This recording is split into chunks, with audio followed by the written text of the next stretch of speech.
Nesta semana, na CPI da Covid, os senadores receberam, mas não necessariamente ouviram muito, Alexandre Marques, auditor do TCU, Túlio Silveira, advogado da Precisa Medicamentos, e Francisco Maximiano, dono da Precisa. Alexandre Marques foi o responsável por produzir o relatório não oficial que serviu de base para o presidente Bolsonaro mentir sobre o número de mortes na pandemia.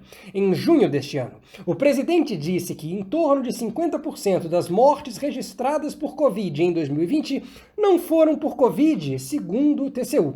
O presidente mentiu duplamente. Primeiro, porque na verdade existe subnotificação de mortes, não supernotificação. E segundo, porque o tal relatório não era do TCU. Alexandre Marques negou ter incluído o documento no sistema oficial do TCU. Como mostrou a revista Cruzoé, o documento foi inserido em 6 de junho, um domingo, um dia antes das declarações de Bolsonaro.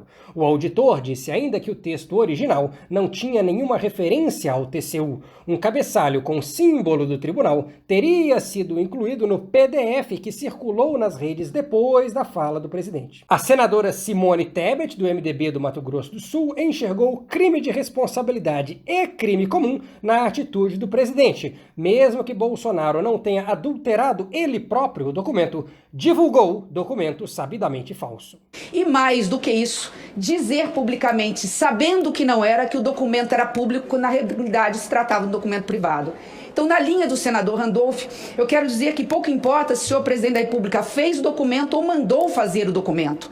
Na realidade, ele tornou público um documento sabidamente manipulado, falsificado. Isso é crime comum e crime de responsabilidade, senhor presidente. O advogado Túlio Silveira passou a maior parte do depoimento em silêncio. Ele também negou-se a prestar o juramento de dizer a verdade. Silveira afirmou à CPI ter sido um advogado contratado pela Precisa para assessoria jurídica na negociação da vacina indiana Covaxin, do laboratório Bharat Biotech, junto ao Ministério da Saúde. O advogado participou de audiência pública para debater a vacinação no Senado em março deste ano, na condição de gerente de contratos da Precisa. Além disso, abriu um escritório de advocacia 3 dias antes da assinatura do contrato da vacina.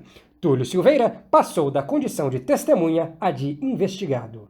Considerando que o depoente não possuía escritório de advocacia até 2 dias antes do contrato firmado entre a Bharat Biotech, Precisa e o Ministério da Saúde, eu decido, e queria comunicar a todos, declarar e atribuir ao senhor Túlio Silveira Belchior a condição de investigado por essa comissão parlamentar de inquérito. O dono da Precisa, Francisco Maximiano, citou um habeas corpus concedido pelo STF para ficar em silêncio diante dos questionamentos dos senadores. Depois de ser ameaçado de prisão, acabou respondendo a algumas perguntas. Francisco Maximiano admitiu conhecer o líder do governo na Câmara, Ricardo Barros, mas negou que tenha conversado com ele sobre a medida provisória que facilitou a importação da Covaxin.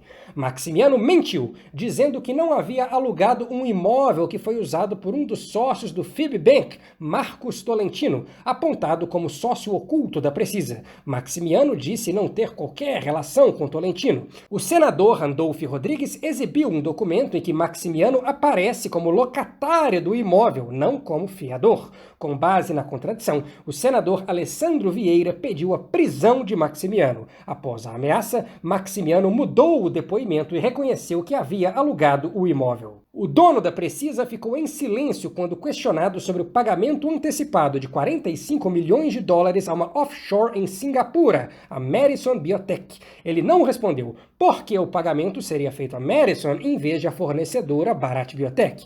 Por que o empenho dos recursos foi feito em nome da Precisa? Qual seria o papel da Madison Biotech na importação da Covaxin? Nem quem o orientou a telefonar para o servidor Luiz Ricardo Miranda, irmão do deputado Luiz Miranda.